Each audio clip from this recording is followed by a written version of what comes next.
ఈరోజే వైశాఖ పౌర్ణమి ఎంతో పవిత్రమైన విశేషమైన రోజు. ఈరోజే బుద్ధ పౌర్ణమి, కూర్మ జయంతి కూడా. మరి ఎంతో పవిత్రమైన విశేషమైన ఈరోజు ఈ కథలను విన్నా, చదివినా, చెప్పినా, వినిపించినా జన్మల పాపాలు తొలగి కోటి జన్మల పుణ్యం వస్తుంది, సకల శుభాలు కలుగుతాయి. మరి ఆ కథలేంటో ఇప్పుడు ఈ వీడియోలో తెలుసుకుందాం. చంద్రుడు విశాఖ నక్షత్రానికి దగ్గరగా సంచరించే మాసాన్ని వైశాఖ మాసము అంటారు. మాసాల్లో వైశాఖ మాసం రెండవ మాసం. అందులోనూ ఉత్తరాయణంలో ఉండడంతో ఇది అత్యంత పవిత్రమైన మాసంగా పురాణాలు చెబుతున్నాయి. వైశాఖ పౌర్ణమి రోజున ఖచ్చితంగా ఆచరించాల్సిన విధుల్లో ఒకటి సముద్ర స్నానం.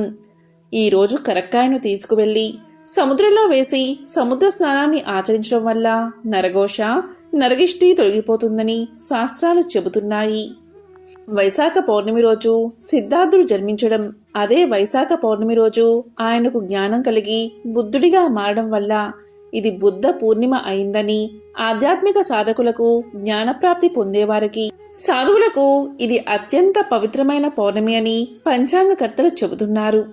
వైశాఖ పౌర్ణమి రోజు కూర్మావతారం ఎత్తిన శ్రీ మహావిష్ణువు ఈ భూమండలాన్ని రక్షించినటువంటి రోజుగా కూర్మ పురాణం తెలియజేస్తుంది. మరి ఎంతో పవిత్రమైన విశేషమైన ఈ వైశాఖ పౌర్ణమి రోజు వైశాఖ పురాణంలోని ఈ కథలను విన్నా, చదివినా, చెప్పినా, వినిపించినా జన్మల పాపాలు తొలగి కోటి జన్మల పుణ్యం వస్తుంది, సకల శుభాలు కలుగుతాయి. మరి ఆ కథలేంటో ఇప్పుడు ఈ వీడియోలో తెలుసుకుందాం. పూర్వం ఒకసారి సూత పౌరాణికుడు శౌనికాది మహాములకు ఇలా చెప్తున్నాడు. సమస్త భూత జాలములను సృజించిన బ్రహ్మదేవుడి మానస కుమారుడైన నారద మహర్షి అంబరీష చక్రవర్తికి అనేక విధ ధర్మాలను వినిపించగా, దాంతో అంబరీషుడు అమిత ఆనందాన్ని పొంది ఇంకా వినాలని కోరిక కలిగి నారదుడితో ఇలా పలికాడు. మహానుభావా నారద, మీరు నాకు 12 మాసాల మహత్యాన్ని చెప్పారు. నేను బహుశ్రద్ధతో విని ఆనందించాను. మాసాలంటిలో వైశాఖ మాసం మిక్కిలి శ్రేష్టమైనదని నా మనస్సున నిశ్చయం చేసుకున్నాను. కాబట్టి ఆ మాస మహత్యాన్ని వినడానికి నాకు కుతూహలంగా ఉంది. కాబట్టి ఈ వైశాఖ మాసం శ్రీ మహావిష్ణువుకు ఎలా మిక్కిలి ప్రీతికరమైనది? ఈ మాసమందు మనిషి ఆచరించవలసిన వ్రత విధులు, ధర్మాలు ఏమిటి? ఈ మాసమందు చేయదగిన విష్ణుప్రీతిని కలిగించే కార్యాలు ఏమిటి? ఏ విధమైన దానాలు చేయాలి? ఆ దానాలు చేయడం వల్ల కలిగే ఫలితాలు ఏమిటి? చెప్పండి అని నారదుణ్ణి అడిగాడు. అప్పుడు నారదుడు అంబరీష మహారాజుకు ఇలా చెప్పడం ప్రారంభించాడు. అంబరీష మహారాజా, నేను చెప్పేది శ్రద్ధగా విను. వైశాఖ మాసంతో సమానమైన మాసం, కృతయుగంతో సమానమైన యుగం, వేదంతో సమానమైన శాస్త్రం, గంగానదితో సమానమైన తీర్థము లేదు. అంబరీష మహారాజా, నీకొక కథను తెలియజేస్తాను, శ్రద్ధగా విను అని నారదుడు ఇలా చెప్పడం ప్రారంభించాడు. పూర్వం ఇక్ష్వాకు రాజవంశంలో హేమాంగుడు అనే రాజు ఉండేవాడు. అతడు గోదానాలు అనేకం చేశాడు. భూమి అందు రేణును లెక్కించడం, నీటి బొట్టులను గణించడం, ఆకాశం నందలి నక్షత్రాలన్నిటినీ లెక్కించడం ఎంత కష్టమో ఆ రాజు చేసిన గోదానాలు లెక్కించడం అంత కష్టం. అనేక యజ్ఞాలు చేశాడు. గోదానం, భూదానం, తిలదానం మున్నగు దానాలు కూడా లెక్కలేనన్ని అంత సంఖ్యలో చేసి చాలామంది బ్రాహ్మణులను సంతోషపరిచాడు. అతడు చెయ్యని దానమే లేదని ప్రసిద్ధి పొందాడు. అందరకు సులభంగా దొరికేది నీరు, అది దైవదత్తము, సులభము. అలాంటి జలాన్ని దానం ఇవ్వడమేంటని తలచి జలదానాన్ని మాత్రం అతను చెయ్యలేదు. బ్రహ్మపుత్రుడగు వశిష్ఠుడు ఆ మహారాజుకు గురువు, పురోహితుడు. అతడు జలదానం చేయమని రాజుకు ఎన్నోసార్లు చెప్పినా రాజు జలదానాన్ని మాత్రం చెయ్యలేదు. నీరు అమూల్యమైనది, అలాంటి దాన్ని దానమిస్తే ఫలితం అమూల్యంగా ఉంటుంది అని గురువు చెప్పినా ఎవరికీ సులభం కాని దాన్ని దానమిస్తే పుణ్యం కలుగుతుందని అలాంటి వస్తువులే దానమిచ్చేవాడు. అలాగే ఎవరునూ గౌరవింపని వారిని ఆదరించడమే యుక్తమని తలచి అంగవైకల్యం కల బ్రాహ్మణులను, దరిద్రులను, ఆచారహీనులను ఆదరించి గౌరవించేవాడు మహారాజు. ఆచారవంతులను, పండితులను, సద్బ్రాహ్మణులను ఆదరింపలేదు, అలాగే గౌరవించలేదు. అందరూ ప్రసిద్ధులను, ఉత్తములను మాత్రమే గౌరవిస్తే అనాథలను, విద్యాహీనులు అయిన బ్రాహ్మణులకు, దరిద్రులకు ఆదరణ ఎలా లభిస్తుంది? నేను అలాంటి వారిని గౌరవిస్తాను అని అలాంటి వారిని మాత్రమే గౌరవించి ఆదరించేవాడు. ఈ విధంగా అపాత్రులకు మాత్రమే దానాలు ఇచ్చేవాడు. ఇటువంటి దోషం కలగడం వల్ల ఆ రాజు ఒకప్పుడు జలదానం చేయకపోవడం వల్ల చాతక పక్షిగా చాలాసార్లు జన్మించాడు. ఒక జన్మలో గెద్దగాను, కుక్కగాను అనేకసార్లు జన్మించాడు. ఆ తరువాత మిథిలా దేశాన్ని పాలించి శృతకీర్తి మహారాజు గృహంలో గోడపై ఉండే బల్లిగా జన్మించాడు. అక్కడ వ్రాలే కీటకాలను తింటూ బల్లి అయి హేమాంగద మహారాజు జీవనాన్ని గడుపుతూ ఉన్నాడు. ఈ విధంగా 87 సంవత్సరాలు కాలం గడిపాడు. మిథిలాదేశ రాజగృహానికి శృతదేవ మహాముని ప్రయాణించే అలసిపోయి మధ్యాహ్న కాలమునకు అక్కడికి చేరుకున్నాడు. అప్పుడు మహారాజు అయిన శృతకీర్తి ఆ మున్ని చూసి సంభ్రమంతో ఆ మునికి ఎదురు వెళ్లి సగౌరవంగా ఇంటిలోకి తీసుకువచ్చాడు.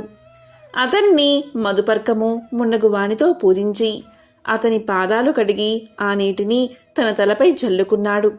అలా జల్లుకోవడంలో తలపై జల్లుకున్న నీటి తుంపర్లు కొన్ని ఎగిరి గోడమీద ఉన్న బల్లిపై దైవికంగా పడ్డాయి. ఆ పవిత్ర జలస్పర్శ కలగగానే ఆ బల్లికి పూర్వజన్మ శృతి కలిగి తన దోషాన్ని తెలుసుకుని పశ్చాత్తాపం కలిగింది. నన్ను రక్షించుము, నన్ను రక్షించుము అని మానవుడిలాగా ఆ మున్ని ప్రార్థించింది. అప్పుడా ముని బల్లి మాటలకు విస్మయపడి ఇలా పలికాడు: ఓ బల్లి, నీవెందుకు ఇలా దుఃఖిస్తున్నావు? నీవు ఏ పని చేసి ఇలాంటి దశను పొందావు? ఇలా ఎందుకు అరుస్తున్నావు? నీవు దేవజాతి వాడవా, లేక రాజువా, లేక బ్రాహ్మణుడువా? నీవెవరు? నీకీ దశ ఎలా వచ్చిందో చెప్పు, నేను నీకు సహాయం చేస్తాను అన్నాడు ఆ ముని. స్తుతదేవ ముని మాటలు విన్న బల్లి రూపంలో ఉన్న హేమాంగద మహారాజు ఇలా పలికాడు: మహాత్మా, నేను ఇక్ష్వాకు కులమున జన్మించిన హేమాంగదుడు అనే ప్రభువుని, వేద శాస్త్ర విశారదుణ్ణి. భూమి అందలి రేణువులు ఎన్ని ఉన్నాయో, నీటి అందు జలబిందువులు ఎన్ని ఉన్నాయో, ఆకాశంలో ఎన్ని నక్షత్రాలు ఉన్నాయో అన్ని గోవులను అసంఖ్యాకంగా దానాలు ఇచ్చాను.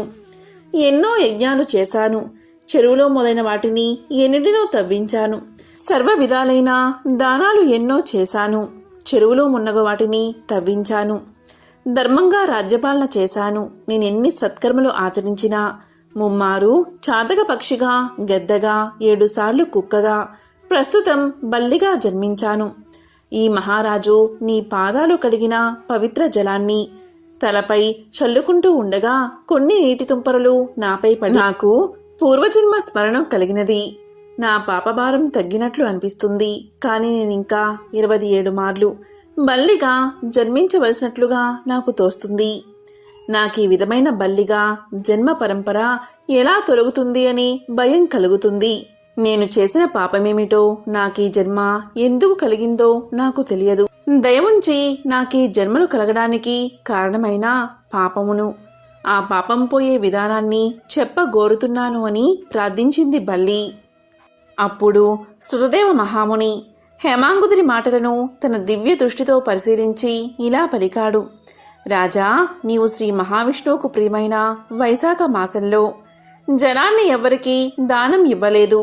జలము సర్వజన సులభము, దాన్ని దానమిస్తే ఏమొస్తుంది అని అనుకున్నావు. ప్రయాణమును అలసిన వారికి జలదానమైనా చెయ్యలేదు. వైశాఖమాస వ్రతాన్ని కూడా నీవు పాటించలేదు. హోమం చేయదలిచిన వారు మంత్రపూతమగు అగ్నియందే హోమం చెయ్యాలి. అలా కాక బూడిద మున్నగు వానియందు హోమం చేస్తే ఫలం ఎలా కలుగుతుంది? అలాగే నీవు కూడా యోగ్యులైన వారికి దానం ఇవ్వక అయోగ్యులైన వారికి దానాలు ఇచ్చావు. అపాత్రులకు ఎన్ని దానాలు ఇచ్చినా ప్రయోజనం లేదు కదా.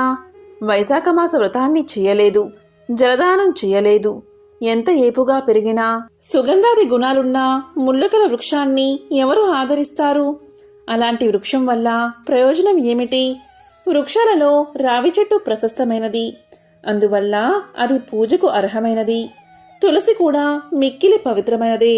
ఇలా రావి చెట్టును, తులసిని వదిలి వాకుడు చెట్టును ఎవరైనా పూజిస్తారా? అలా పూజ చేయడం వల్ల ఫలితం ఉంటుందా? అనాథలు, అంగవైకల్యం కలవారు, దయ చూపదగిన వారు, వారిపై దయను చూపడం ధర్మం. కానీ వారు మాన్యులు, పూజ్యులు కారు. అలాంటి వారిని పూజించడం వల్ల ఫలదాయకం కాదు. వారిపై దయ, జాలి చూపవచ్చు, కానీ గౌరవించరాదు. తపము, జ్ఞానము, వేదశాస్త్ర పాండిత్యము, సజ్జనత్వం కలవారు శ్రీ మహావిష్ణువు స్వరూపులు. అలాంటి వారిని పూజించాలి. వీరిలో జ్ఞానవంతులు శ్రీ మహావిష్ణువుకు మిక్కిలి ఇష్టమైన వారు. అటువంటి వారిని పూజిస్తే తన్ని పూజించినట్లుగా భావించి శ్రీహరి వరాలు ప్రసాదిస్తాడు. కావున జ్ఞానులైన వారు సర్వాధికులు, సర్వోన్నతులు. అలాంటి వారిని గౌరవించకపోవట వారిని అనగా శ్రీ మహావిష్ణువును అవమానించడమే అవుతుంది. ఈ విధంగా చేయడం ఇహలోకమున పరలోకమున దుఃఖాన్ని కలిగిస్తుంది. మానవుడు పురుషార్థాల్ని సాధించాలి అంటే జ్ఞానుల సేవ, వారిని గౌరవించడం ముఖ్య కారణం. జ్ఞానులు కానివారు అంధులు, ప్రజ్ఞా జ్ఞాన నేత్రాలు లేనివారు. అలాంటి అంధులను ఎంతమందిని పూజించినా ఫలితం ఉంటుందా? గుడ్డివాడికి ఏమి కనిపిస్తుంది? అతడేం చెప్పగలడు? కాబట్టి జ్ఞానహీనులైన వారిని ఎంతమందిని ఎంత పూజించినా, వారిని సేవించినా అవి నిష్ఫలములు, నిష్ప్రయోజనములు. అంతేకాక కష్టాలను, దుఃఖాల్ని కలిగిస్తాయి. పురుషార్థములకు ధర్మార్థ కామ మోక్షాలు ఎలా సిద్ధిస్తాయి? తీర్థములు కేవలం జలం కాదు. దేవతలు శిలారూపులు కారు.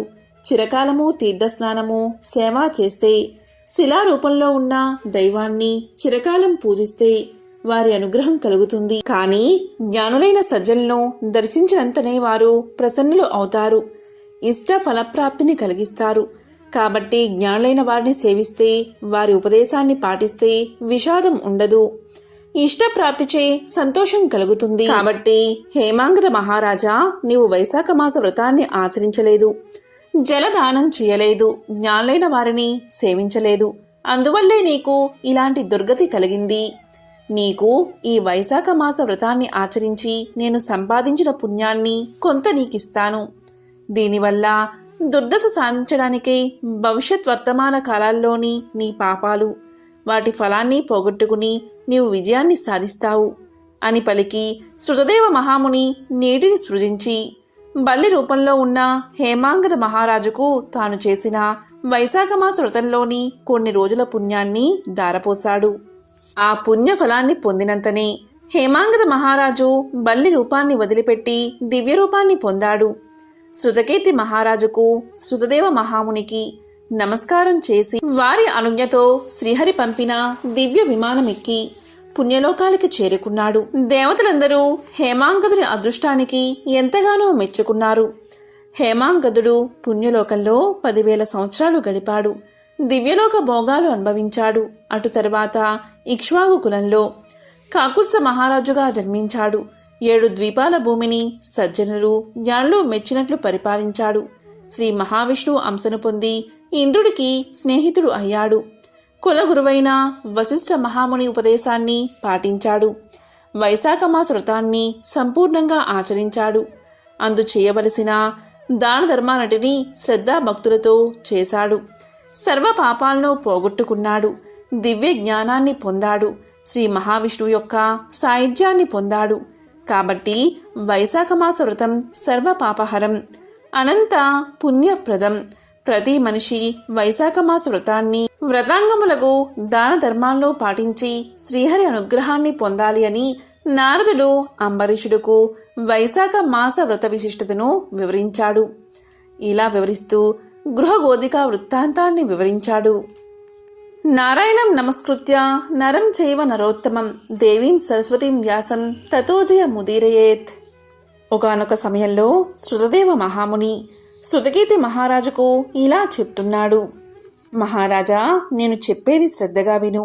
పూర్వం రేవా నది తీరమున మా తండ్రిగారు మృతి చెంది పిశాచ రూపాన్ని పొందారు. ఆకలి దప్పిక వల్ల బాధపడుతూ తన మాంసాన్ని తాను తింటూ శుష్కించిన శరీరంతో నీడలేని బూరుగు చెట్టు వద్ద నివసిస్తూ ఉండేవారు. పూర్వం చేసిన పాపాల వల్ల ఆకలి దప్పికల చేత బాధపడుతున్న అతని కంఠమున సన్నని రంధ్రం ఏర్పడింది. అది గాయమై మిక్కిలి బాధ పెడుతూ ఉంది. దగ్గరున్న చెరువులోని చల్లని నీరు కూడా తాగగాని కాలకూట విషం వలె బాధిస్తూ ఉంది. నేను అంటే శృతదేవ మహాముని గంగాయాత్ర చెయ్యాలి అనే కోరికతో ప్రయాణం చేస్తూ దైవికంగా ఆ ప్రదేశానికి వచ్చాను. నీడలేని బూరుగు చుట్టుపై నుండి ఆకలి దప్పికల బాధను భరించలేక తన మాంసాన్నే తాను తింటూ దుఃఖ భారంతో కంఠబాధను అనుభవించలేక అరుస్తున్న ఆ పిశాచాన్ని చూసి నేను ఆశ్చర్యపోయాను. ఇదేమి అద్భుతమా అని అనుకున్నాను. అప్పుడు పిశాచ రూపంలో ఉన్న అతడు నన్ను చూసి చంపడానికి వచ్చాడు. కానీ నా ధార్మిక ప్రవర్తన బలం వల్ల నన్నేమీ చేయలేకపోయాడు. నేను అతన్ని చూసి జాలిపడి, ఓయి భయపడకు, నీకు నా వల్ల ఎటువంటి భయమూ రాదు.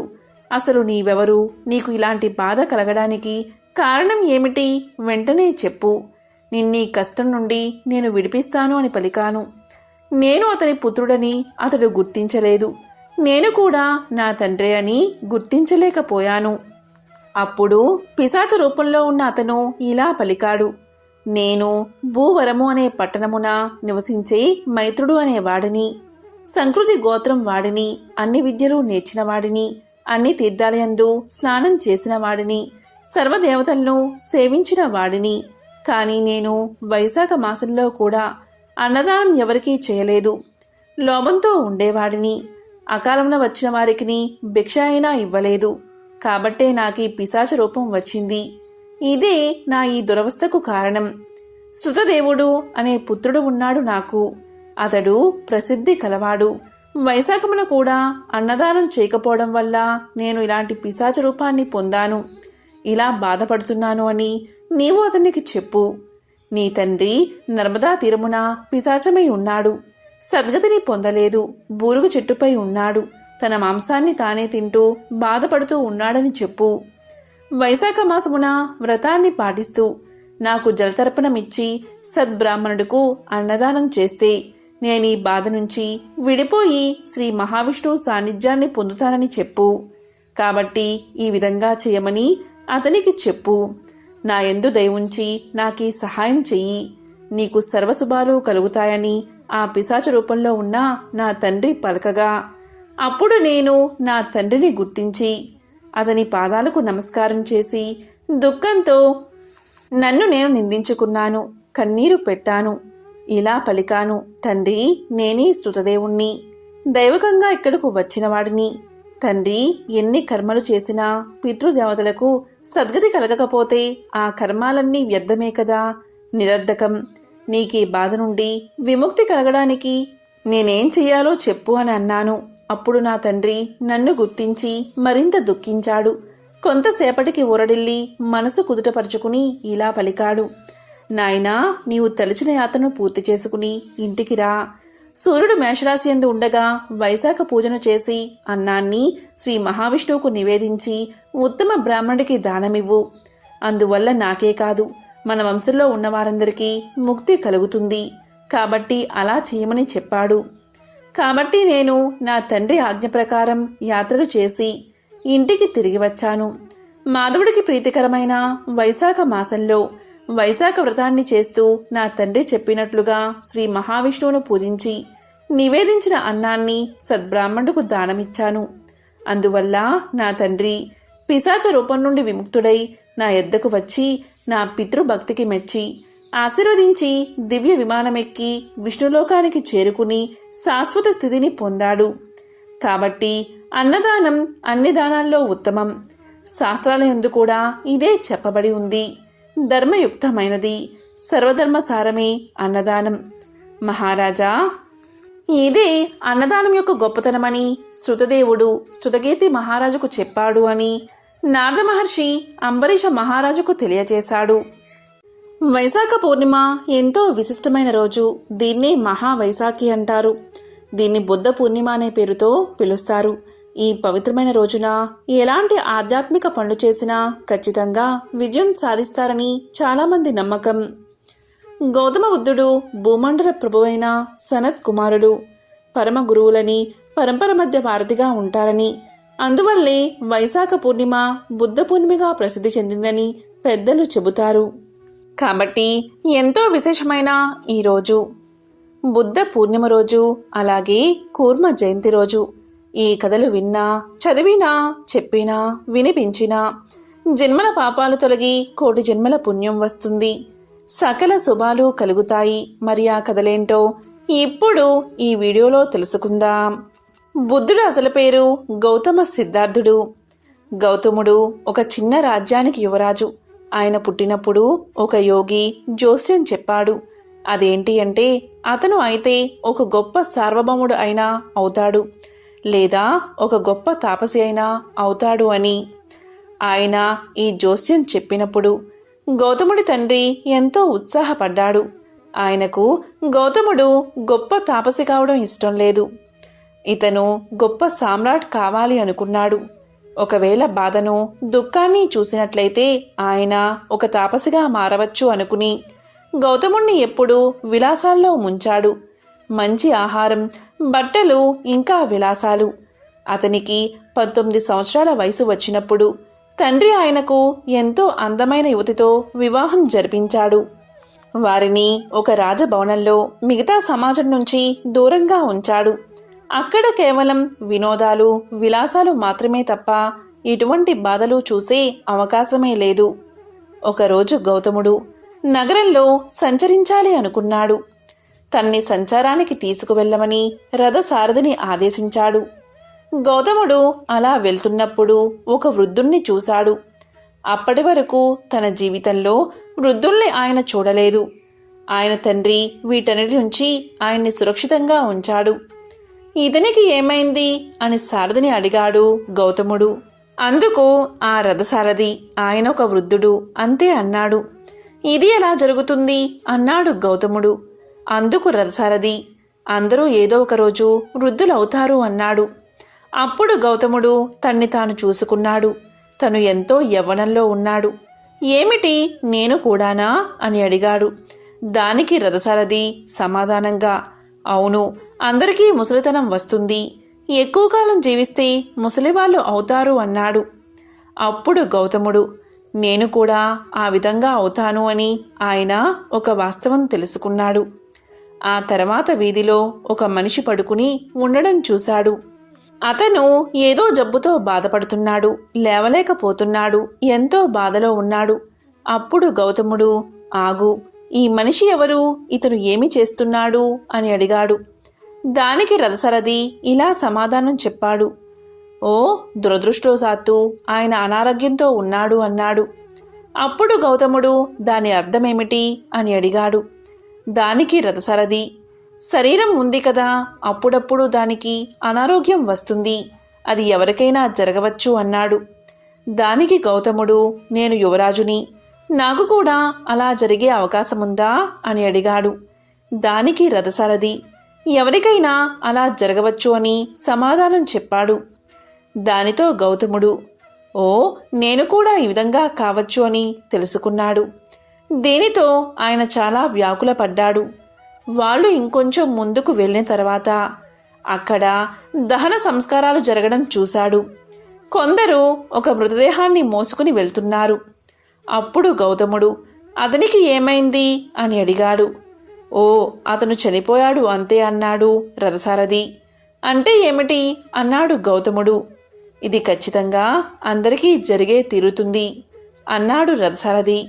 అందుకు గౌతముడు, నేను ఏం చేస్తున్నాను, ఇలా తినడం, విలాసాల్లో మునిగి తేలడం అంతా అర్థవిహీనం, నాతో నేనేం చేసుకుంటున్నాను అంటూ అతనిలో విపరీతమైన అలజడి చెలరేగింది. ఉన్నట్టుండి యువరాజుగా ఉండడం, అంతఃపుర విలాసాలు ఇవన్నీ అతని నుండి విడిపోయాయి. వీటన్నిటి వల్ల ప్రయోజనం ఏమిటి?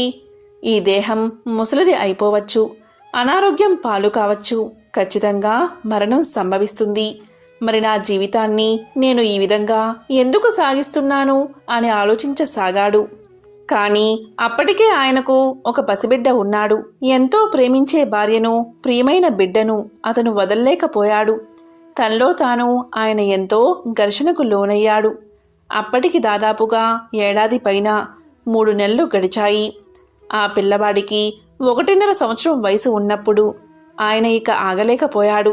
ఒక అర్ధరాత్రి వేళ ఎవరికీ చెప్పకుండా ఆయన అంతఃపురం నుంచి ఒక దొంగలా బయటపడి దాన్ని శాశ్వతంగా వదిలిపెట్టాడు. నేను ఈ జీవిత సత్యాన్ని తెలుసుకోవాలి అంటూ అని ఆయన సత్యాన్వేషంలో బయలుదేరాడు. గౌతముడు పతంజలి మహర్షి తర్వాత వచ్చినవాడే, కానీ అప్పటికి ఇంకా ఎన్నో విధానాలు ఉన్నాయి. ఆయన ఒక విద్యాశాల నుంచి మరొక విద్యాశాలకు వెళుతూ 8 రకాల సమాధి స్థితులను అభ్యసించాడు. ఆయనకు ఇవన్నీ ఎంతో అందమైన అనుభూతులుగా ఉన్నాయి. కానీ అవి ఆయనకు ముక్తిని కలిగించలేదు. ఇలాంటి పరిస్థితిలో ఆయన ఒక సమానాగా నడవడం మొదలుపెట్టాడు. ఇది ఎలాంటి సాధన అంటే వీళ్ళు ఎవరినీ భోజనం కోసం కూడా అడగకుండా నడుస్తూ ఉంటారు. వాళ్ళు ఆహారాన్ని వెతుక్కుంటూ వెళ్లరు. గౌతముడు ఒక సమాన అయ్యాడు. గౌతముడు ఈ వ్రతాన్ని తేలిగ్గా తీసుకోలేదు. అలా నడుస్తూనే ఉన్నాడు. ఆయన ఎముకల గూడు అయిపోయాడు. చర్మం కప్పిన అస్థిపంజరంలా తయారయ్యాడు. అప్పుడు ఆయన నిరంజన అనే ఒక నది సమీపానికి చేరుకున్నాడు. అందులో సుమారు 18 నుంచి 20 అంగుళాల నీరు మాత్రమే ఉంది. ఆయన అందులో అడుగుపెట్టాడు. నది మధ్యలో ఉన్నప్పుడు ఆయనకు నదిని దాటే శక్తి లేకపోయింది. ఆయనకు తర్వాతి అడుగు తీసుకోవడానికి కూడా తగిన శక్తి లేదు. కానీ ఆయన అలా వదిలిపెట్టే మనిషి కాదు. అక్కడ ఒక ఎండిపోయిన చెట్టు కొమ్మ ఉంది. ఆయన దాన్ని అలా పట్టుకుని నుంచున్నాడు. అలా పట్టుకునే ఉన్నాడు. ఎంతకాలమో మనకు తెలియదు. బహుశా 2 నిమిషాలయ్యుండొచ్చు. మీకు నీరసంగా ఉన్నప్పుడు ఆ 2 నిమిషాలే మీకు 2 సంవత్సరాల్లా అనిపిస్తాయి. ఆయన అలా పట్టుకుని ఉన్నప్పుడు ఆయనకు ఇది తెలిసింది. నేను దేనికోసం కృషి చేస్తున్నాను? నేను ఈ దేశాటన దేనికోసం చేస్తున్నాను? ఒక విద్యాశాల నుంచి మరొక విద్యాశాలకు ఇది అది నేర్చుకుంటూ అసలు నేను దేని గురించి వెతుకుతున్నాను అని. అప్పుడు ఆయనకు తెలిసొచ్చింది. నిజానికి ఉన్నది ఏదీ లేదు. ఈ జీవం కొనసాగుతుంది. నేను చెయ్యవలసిందల్లా అది అనుభూతి చెందడానికి ఏవైతే ఆటంకాలుగా ఉన్నాయో వాటిని తొలగించుకోవడం మాత్రమే అని. ఆయనకు సర్వం తనలోనే ఉన్నాయన్న జ్ఞానం కలిగినప్పుడు వెతికేందుకు ఎక్కడికి వెళ్లాల్సిన పనిలేదు అని తెలియగానే ఆయనకు ఆ తర్వాతి అడుగు తీసుకోవడానికి ఉన్నపలంగా శక్తి వచ్చింది. ఆయన నదిని దాటి ప్రస్తుతం ఎంతో ప్రసిద్ధమైన బోధి చెట్టు కింద కూర్చున్నాడు. ఆ రోజు పౌర్ణమి. ఆయన అక్కడ ఎంతో దృఢనిశ్చయంతో కూర్చున్నాడు. అయితే నేను నా అస్తిత్వం యొక్క మూలాలను ఇప్పుడు తెలుసుకోవాలి. లేదంటే ఇక్కడే కూర్చుని ఉన్న పలంగానే మరణిస్తాను. అంతే, నాకు అది తెలిసే వరకు కళ్ళు తెరవను అని. ఒకసారి ఆయన ఈ దృఢనిశ్చయం చేసిన తర్వాత మీలో ఉన్నది మీకు తెలియడానికి ఒక్క క్షణం చాలు. అప్పుడు అతనికి జ్ఞానోదయం కలిగింది. ఆత్మ జ్ఞానం కలిగింది. ఒకరోజు గౌతముడు బుద్ధుడు అయిన తర్వాత ఒక చెట్టు కింద కూర్చున్నాడు. అప్పుడు ఆ సమయంలో ఎంతో ప్రావీణ్యం కల ఒక జ్యోతిష్యుడు అక్కడ నదిలో స్నానానికి వచ్చి నది ఒడ్డున ఒక కాలి గుర్తు చూశాడు. పాదముద్రలు ఏ విధంగా ఉన్నాయో చూసి అతను ఏమి చేయగలడో జ్యోతిష్యుడు ఖచ్చితంగా చెప్పగలిగిన ప్రతిభావంతుడు. ఆ జ్యోతిష్యుడు నదీ స్నానానికి వచ్చి పాదముద్రలను చూసి ఇలా అనుకున్నాడు. ఇవి చక్రవర్తి పాదముద్రలాగా ఉన్నాయే అనుకున్నాడు. ఎవరైతే ఈ ప్రపంచాన్ని ఏలగలడో అటువంటి వాడు ఈ పాదముద్రలు కలిగినవాడు. అటువంటి మనిషి ఇలాంటి మారుమూల అడవిలో ఎందుకు ఉంటాడు అని తలిచాడు. అతను ఆ పాదముద్రలు ఉన్న దిశగానే నడుచుకుంటూ వెళ్ళాడు. నేను ఒక చక్రవర్తిని కలవబోతున్నాను అనుకున్నాడు జ్యోతిష్యుడు. కాని ఆయన అక్కడికి చేరుకోగానే ఒక సాధువును, అంటే గౌతముణ్ణి చెట్టు కింద కూర్చుని ఉండడం చూశాడు. ఇది చూసిన జ్యోతిష్యుడు ఇలా తలిచాడు. అయితే నా జాతకమైనా తప్పి ఉండాలి, లేదా నన్నెవరో ఆట పట్టిస్తూ అయినా ఉండాలి, లేదా నేనేదో భ్రమలో అయినా ఉండి ఉండాలి. అసలు ఇక్కడ ఏం జరుగుతుంది అనుకున్నాడు. ఆ జ్యోతిష్యుడు గౌతముడి దగ్గరకు వెళ్ళి ఇలా పలికాడు. నీవు ఎవరు అని అడిగాడు. దానికి గౌతముడు ఇలా సమాధానం చెప్పాడు. నేనెవరినీ కాదు, కేవలం ఒక అనామకుడిని అన్నాడు. దానికి జ్యోతిష్యుడు, కానీ నీకు ఒక చక్రవర్తి పాదాలు ఉన్నాయి, నువ్వు ఈ ప్రపంచాన్ని జయించాలి అన్నాడు. దానికి గౌతముడు, అది నేను చేస్తాను, కాని యుద్ధం ద్వారా కాదు అని సమాధానం చెప్పాడు. అప్పుడు జ్యోతిష్యుడు, నువ్వు సాధువ్వి, ఏదీ నీది కాదు అన్నాడు. దానికి ఆయన, నాకేదీ సొంతం కాదు, నేను ఎవరికీ కాను, అందుకే అన్నీ నావే అని సమాధానం చెప్పాడు. ఒకరోజు బుద్ధ భగవానుడు భిక్షాటన చేస్తూ ఒక ఇంటి ముందు నిలబడ్డాడు. రుసరుసలాడుతూ ఇంట్లో నుంచి బయటకు వచ్చిన ఇల్లాలు ఎదురుగా నిలబడి ఉన్న బుద్ధుణ్ణి చూసి ఇలా పలికింది, దొక్కలా ఉన్నావు, ఇలా అడుక్కోకపోతే ఏదైనా పని పాట చేసుకుని బతకొచ్చుగా. నీవు సోమరిగా తయారవడమే కాకుండా నీ శిష్యులని చెప్పుకుంటున్నా వీరిని కూడా సోమరులుగా తయారు చేస్తున్నావని నోటికొచ్చినట్లు తిట్టింది.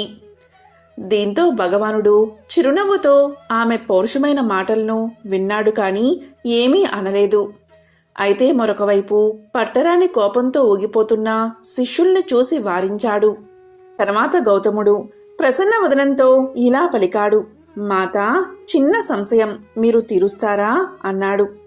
అందుకు ఆమె, అడుక్కోవడం నీకు అలవాటే కదా, నీ సంశయం తీరుస్తానులే అంది.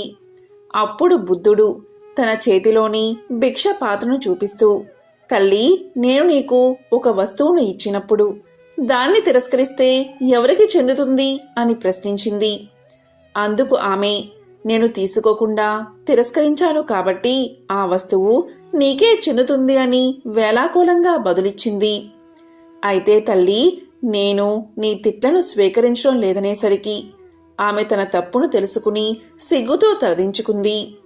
ఈ సంఘటనతో బుద్ధుడు గొప్ప ధర్మాన్ని బోధించాడు. మనల్ని అవమానించే వాళ్ళు, వేలాకోలం చేసేవాళ్ళు చుట్టూ చాలామంది ఉంటారు. కొందరు బహిరంగ విమర్శిస్తే ఇంకొందరు చాటుగా విమర్శిస్తూ ఉంటారు. వాటిని మనం పట్టించుకోనంత వరకు మన దారిలో ఎలాంటి ఆటంకాలు ఉండవు. ఎప్పుడైతే వాటిని పట్టించుకుంటావో ఆ క్షణమే నీ పతనానికి పునాది వేసుకున్నట్లే. 10 మంది నీపై విమర్శలు చేస్తున్నారు అంటే నీ ఎదుగుదల మొదలైనట్లే. గౌతమ బుద్ధుడికి సంబంధించిన మరొక విశేషమైన కథను ఇప్పుడు తెలుసుకుందాం. బ్రహ్మ అజ్ఞానానికి వెంట్రుకలు ప్రతీకలని కొందరు విశ్వసిస్తారు. వాటిని అజ్ఞానపు కలుపు మొక్కలుగా భావిస్తారు.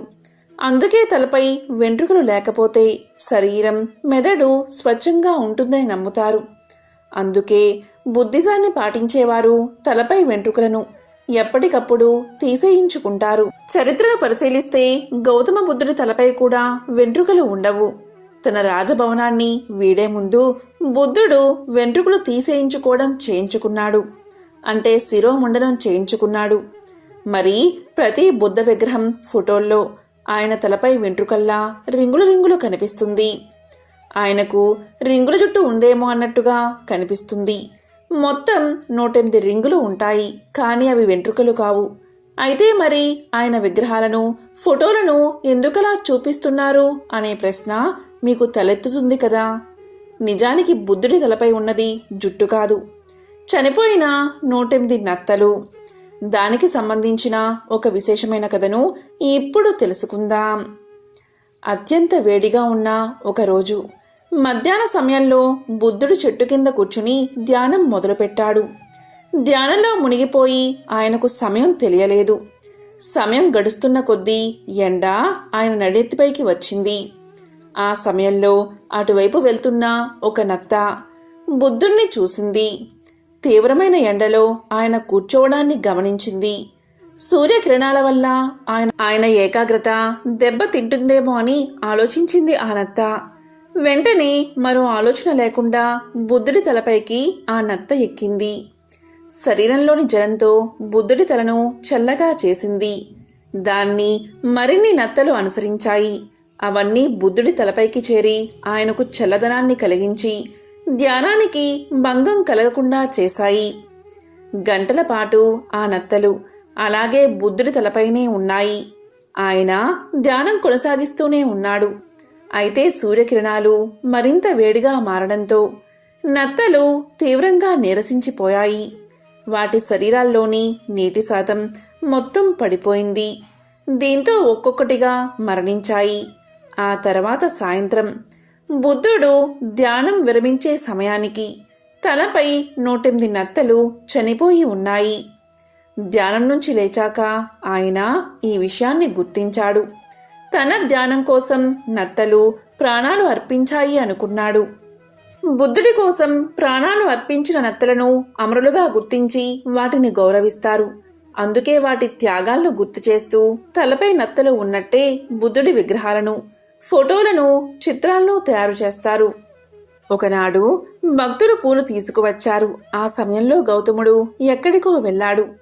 బుద్ధుడి దర్శనం కోసం భక్తులు చాలాసేపు వేచి చూసి ఎంతటికీ రాకపోవడంతో నిరుత్సాహంతో పుష్పాలను అక్కడే వదిలి వెళ్ళిపోయారు. దీన్ని గమనించి ఒక శిష్యుడు పూజకు వినియోగం కాకుండా పుష్పాలు పనికిరాకుండా ఉండడం చూసి ఎంతో బాధపడి బుద్ధుడు వచ్చిన వెంటనే ఈ విషయాన్ని వివరించాడు. ఆయన లేనప్పుడు కూడా పూజ సాగడానికి ఏదైనా వస్తువును ఉంచి వెళ్ళవలసిందిగా కోరాడు బుద్ధుణ్ణి. దీంతో బుద్ధుడు బోధి వృక్షం పూజకు అనుమతించాడు. తన జీవిత కాలంలోనూ తర్వాత కూడా ఈ ఒక్క విధమైన పూజ సాగడమే తనకు సమ్మతమైందని తెలియచేశాడు. అప్పట్నుంచి బేతవన విహారంలో ఒక బోధి వృక్షాన్ని నాటి పెంచడానికి ఆనందుడు నిర్ణయించాడు. గైలోని బోధి వృక్షం నుంచి విత్తనం తెప్పించి నాటారు. అప్పుడు ఒక గొప్ప ఉత్సవం జరిగింది. కోసలదేశపు రాజు తన పరివారంతో వచ్చి ఈ ఉత్సవంలో పాల్గొన్నాడు. వేలాది బౌద్ధ భిక్షకులు తరలి వచ్చారు. ఆనాటి నుంచి బోధివృక్ష పూజ బౌద్ధులకు ప్రత్యేకమైనది. ఏడాదికి ఒకసారి వైశాఖ పూర్ణిమ నాడు ఇలా పూజ చేయడం ఆచారంగా మొదలైనది. బౌద్ధమతం వ్యాపించిన అన్ని దేశాలలో వైశాఖ పూర్ణిమ నాడు బోధి వృక్ష పూజ సాగుతుంది. ఆనాడు బౌద్ధులు బోధి వృక్షానికి జెండాలు కట్టి దీపాలు వెలిగించి పరిమళ జలాన్ని పోస్తారు. ఎంతో పవిత్రమైన విశేషమైన ఈ వైశాఖ పౌర్ణమి రోజు బుద్ధుడికి సంబంధించిన ఈ కథలను విన్నా, చదివినా, చెప్పినా, వినిపించినా జన్మల పాపాలు తొలగి కోటి జన్మల పుణ్యం వస్తుంది. సకల శుభాలు కలుగుతాయి. ఈరోజే కూర్మ జయంతిని కూడా జరుపుకుంటారు. మరి కూర్మ జయంతికి సంబంధించిన ఆ కథ ఏమిటో ఇప్పుడు ఈ వీడియోలో తెలుసుకుందాం. హిందూ ధర్మ పురాణాల్లో శ్రీ మహావిష్ణువు యొక్క దశావతారాల్లో 2వ అవతారం కూర్మావతారం. కూర్మం అనగా తాబేలు.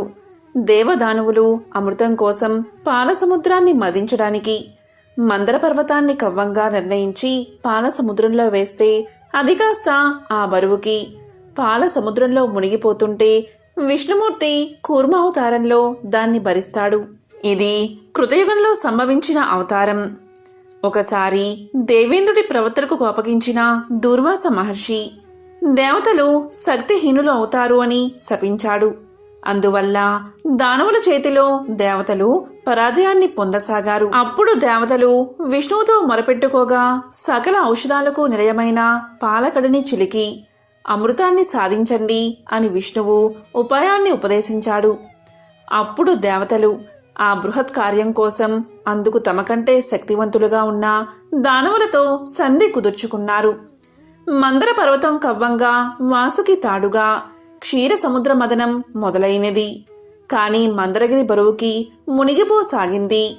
కార్యం నిష్ఫలమయ్యే పరిస్థితి ఉత్పన్నమైంది. అప్పుడు శ్రీ మహావిష్ణువు కూర్మావతారాన్ని ధరించి ఆ కొండను భరించాడు. ఆ అవతారాన్ని పోతన తన భాగవతంలో వర్ణించాడు. అలా దేవదేవుడి అండతో సముద్ర మదన కార్యం కొనసాగింది. ముందుగా జగాన్ని నాశనం చేయగల హాలాహలం ఉద్భవించింది. అప్పుడు దేవతల మొరవిని కరుణించి పరమశివుడు హాలాహలాన్ని భక్షించి తన కంఠంలో నిలిపాడు. అందుచేత ఆయనకు గరళకంఠుడు, నీలకంఠుడు అనే పేరు వచ్చింది. తర్వాత మధువు, ఆపై అప్సరసలు, కౌస్తుభం, ఉచ్చైశ్రవం, కల్పవృక్షం, కామధేనువు, ఐరావతం వచ్చాయి. ఆ తరువాత త్రిజన్మోహిని అయిన శ్రీ లక్ష్మీదేవి ఉద్భవించింది.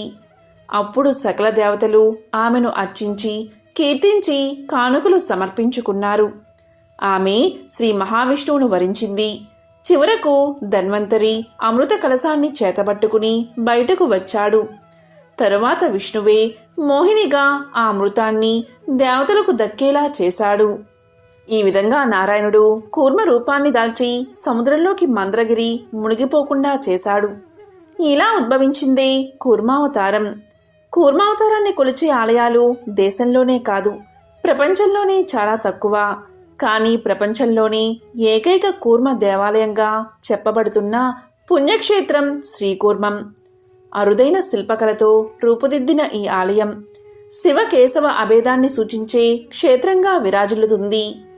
శ్రీకాకుళం జిల్లాలోని గార మండలంలో శ్రీకాకుళం నుంచి 8 కిలోమీటర్ల దూరంలో వంశధార నది ఒడ్డున ఈ ఆలయం ఉంది.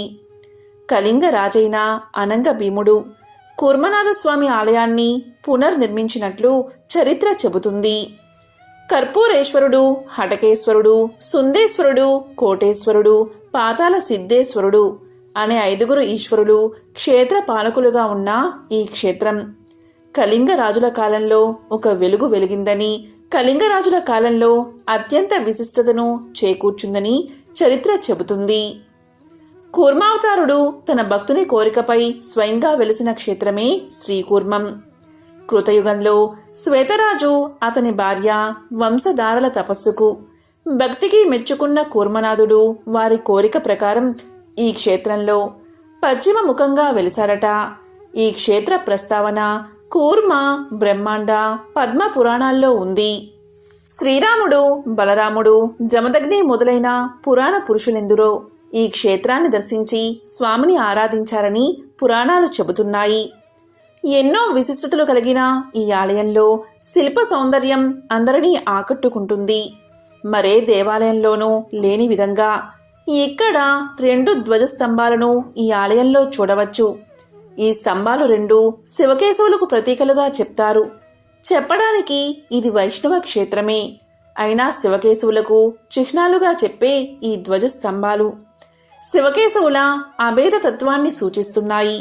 ఈ క్షేత్రం కృతయుగం నాటిది. దేవాలయంలోని మూల విరాట్టు సాక్షాత్తు సృష్టికర్త అయిన బ్రహ్మదేవుడి చేత ప్రతిష్ఠించబడిందట. దేవతలచే నిర్మించబడిన ఆలయం. ప్రతిరోజు రాత్రి వేళల్లో దేవతలు వచ్చి దేవాలయ నిర్మాణం చేసి సూర్యోదయం అయ్యే వేళకు అదృశ్యం అయిపోయేవారట. అందుకనే ఆలయంలోని స్తంభాలు ఒకదానికి మరొకటి పోలికలేని విధంగా ఉంటాయని ఒక కథనం. శ్రీకూర్మంలోని స్వామివారి పుష్కరిణిని శ్వేతగుండమని పిలుస్తారు. ఇది అత్యంత విశిష్టమైనది. ఆ స్వామి చేతిలోని సుదర్శన చక్రం చేత పుష్కరిణిని ఆవిష్కరించబడిందని, అందుకే ఈ గుండంలో స్నానం చేస్తే కలిదోషాలు తొలగిపోతాయని చెప్తారు. మరణించిన వారి అస్థికులను ఈ గుండంలో నిమజ్జనం చేస్తారు. ఈ గుండంలో స్నానం చేసి ఇక్కడ ఉన్న విష్ణు పాదాల దగ్గర పిండ ప్రదానం చేస్తే పితరులకు ఉత్తమ గతులు కలుగుతాయని విశ్వాసం. ఇక్కడ చేసిన పితృకర్మలకు గయలో పితృకర్మలు చేసిన ఫలితం లభిస్తుందని ఆలయ నిర్వాహకులు చెబుతున్నారు. కూర్మ జయంతి రోజున స్వామివారిని దర్శించుకునే వారికి సకల పాపాలు హరించబడతాయనేది ఒక విశ్వాసం. మరెంతో విశిష్టమైన పవిత్రమైన ఈ వైశాఖ పౌర్ణమి రోజు మీరు ఏమీ చేయకపోయినా సరే ఓం నమో భగవతే వాసుదేవాయ నమః, ఓం నమో భగవతే వాసుదేవాయ నమః అనే మంత్రాన్ని కానీ, అచ్యుతం కేశవం కృష్ణ దామోదరం రామనారాయణం జానకి వల్లభమని స్మరిస్తే చాలు ఆ విష్ణువు యొక్క సంపూర్ణ అనుగ్రహం మీకు కలుగుతుంది. సకల శుభాలు కలుగుతాయి. ఓం నమో నారాయణాయ, ఓం నమః శివాయ.